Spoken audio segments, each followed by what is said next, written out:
بچے نے یہ پلیٹ اٹھا لی, چھوٹا بچہ ہے, ایسے پلیٹ اٹھا لی. اب آپ کو پتا ہے کہ یہ پلیٹ جو ہے نا یہ کانچ کی ہے نا, یہ بچہ گرا دے گا, ٹوٹ جائے گی.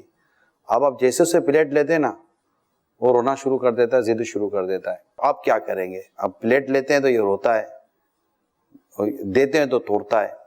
تو اس کا طریقہ یہ ہوتا ہے کہ جیسے ہی پلیٹ لیں اس کے ہاتھ میں یہ رومال دے دیں, کوئی اور چیز پکڑا دیں. تو یہ مثال دیتا ہوں, جیسے کہ یہ کچن ہے میرا, ٹھیک ہے نا, اب یہ اب آواز آئے گی آپ کو, اب یہ آواز ہے نا یہ بچوں کے لیے ایک کھلونا بن جاتی ہے. تو اب کچن کی پھینک بھی دے تو اس پہ کون سا کانچ کی چابی ہے, صحیح ہے, توڑ دے گی, ٹھیک ہے. تو اب یہ مثلا کچن دے دیا, چلو یہ لو, تو یہ پلیٹ بچہ بھول جاتا ہے, اس کا حافظہ کمزور ہوتا ہے ان مائنڈوں کا, صحیح ہے, کہ وہ پھر یہ رہ جاتا ہے. اسی طرح اگر تھوڑا بڑا بچہ ہے, اتنا سمجھدار ہے کہ رومال میں پلیٹ والا نہیں ہے, ٹھیک ہے, کچن والا نہیں ہے, تو اب اس کو سمجھانے کے بھی طریقے ہیں. بعض اوقات بچہ بھی ضد پر آ جاتا ہے, بڑا بھی ضد پر آ جاتا ہے. اچھا وہ کہتے ضد نہیں کرو, تو اس کے تو بیچارے کو بولنا آتا نہیں ہے کہ بولے کہ آپ بھی تو ضد کر رہے ہو, ٹھیک ہے.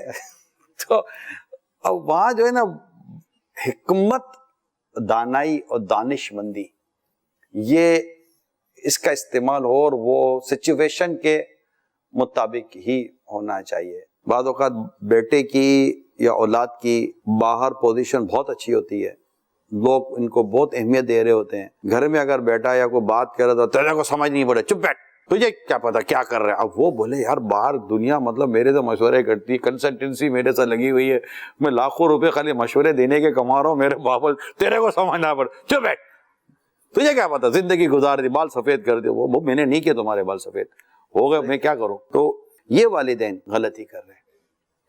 اگر آپ کے بیٹے کو باہر اہمیت نہیں بھی دی جا رہی نا, اور آپ چاہتے ہیں کہ آپ کا بیٹا اہمیت والا بنے, تو آپ گھر میں اس کو اہمیت دے کر اس کو موٹیویٹ کریں, اس کو اس طرح سے اس کی حوصلے بڑھائیں کہ وہ گھر میں بھی اس ویلیویبل ہو, باہر بھی ویلیویبل ہو. میرے پیرو مرشد امیر سنت اپنے بچوں سے مشورے کرتے ہیں, ٹھیک ہے, اس طرح مطلب کہ امپورٹنس دیں اپنے بچوں کو.